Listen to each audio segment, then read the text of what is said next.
Variatsion qator nima? Variatsion egri chiziq nima? O'rtacha qiymat qanday topiladi degan savollar juda ko'p berilmoqda va bu savol o'rtoqlar noyabr oyida bo'lgan milliy sertifikat imtihonida 43-savolida variatsion qatorga taalluqli savol keldi. Men sizlarga hozir oson mana shu variatsion qatorni ishlash qanday ketma-ketlikda bo'lishligini tushuntirib o'taman. Bitta masala misolida. Masalan, qaraylik. Do'kondan olma sotib olib kelindi. Savatchada 100 ta olma bor. U olmaning massasiga qarab turib farqlab chiqdik. O'rtoqlar, o'zi variatsion qator nima desa, o'zgaruvchan belgiga ega o'sha organizmlarni belgisining ortib borish tartibida joylashtirish. Masalan, olmada massasi, meva massasi o'zgaruvchan va o'sha massasiga qarab turib ortib borish tartibida joylashtirdik. Misol uchun, ya'ni 30 gram, 35 gram, 40, 45 gram. O'rtoqlar, bu variantlar qiymati, bu esa takrorlanishlar soni hisoblanadi.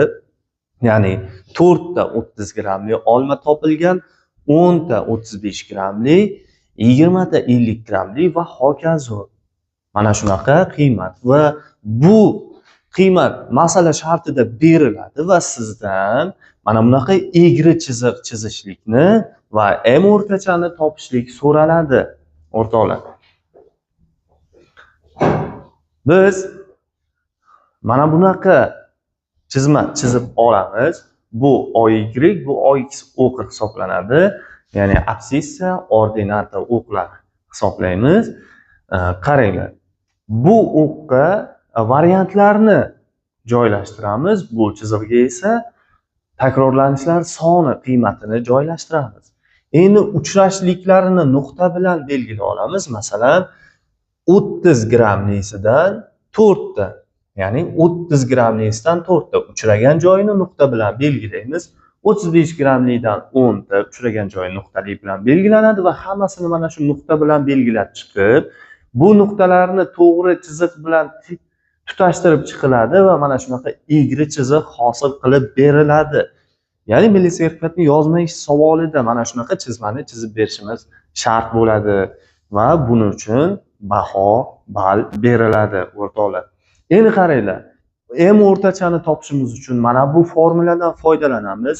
Bu formulada M bu o'rtacha qiymat summa bo'lsa, mana bu variant va takrorlanishlar sonini ko'paytmasining yig'indisi hammasi va N esa bu o'sha takrorlanishlar soni yig'indisi hisoblanadi. Ya'ni misol uchun hozir bizni summa nimaga teng yoki variant V va katta P harfimiz bilan aytilgan takrorlanishlar soni nimaga teng desa, mana bu qiymatlarga teng bo'ladi. Bu holatda qaranglar. V variantni o'rniga biz mana bu qiymatni qo'yamiz, 30. Takrorlanishlar o'rniga 4 ni qo'yamiz, ko'paytiramiz. Keyingisi 35 gramlisidan 10 ta o'sha ko'paytiramiz va keyin chiqqan qiymatlarni hammasini bir-biriga qo'shamiz. Bu nuqtachalar hokazo boyagi mana bu jadvalimizni 70 gacha bo'lgan qiymatigacha ko'paytirib bir-biriga qo'shib chiqamiz. Keyin bu 100 takrorlanishlar soni hamma o'sha olmalarimiz sonini jami yig'indisini qo'yamiz edi. Hosil bo'lgan umumiy qiymat 4880 chiqadi. Uni 100 ga bo'lamiz va bizda chiqqan son 48.8. O'rtacha qiymat, ya'ni olmaning o'rtacha massasi 48.8 grammga teng degan xulosaga kelamiz.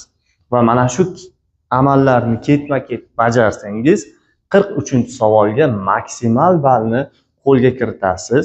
Xudo xohlasa mana shunaqa variatsion qatorga taalluqli savol kelganda shunday bemalolgina ishlab chiqasiz va menga rahmat aytish eslaringizdan chiqmasin. Foydali bo'lgan bo'lsa do'stlarimizga ulashamiz, biologiya fani bilan shug'ullanadigan, o'qiyotgan tanishlarimizga, qarindoshlarimizga tashlab qo'yamiz. Zero sizni ham foydangiz tegsin ularga.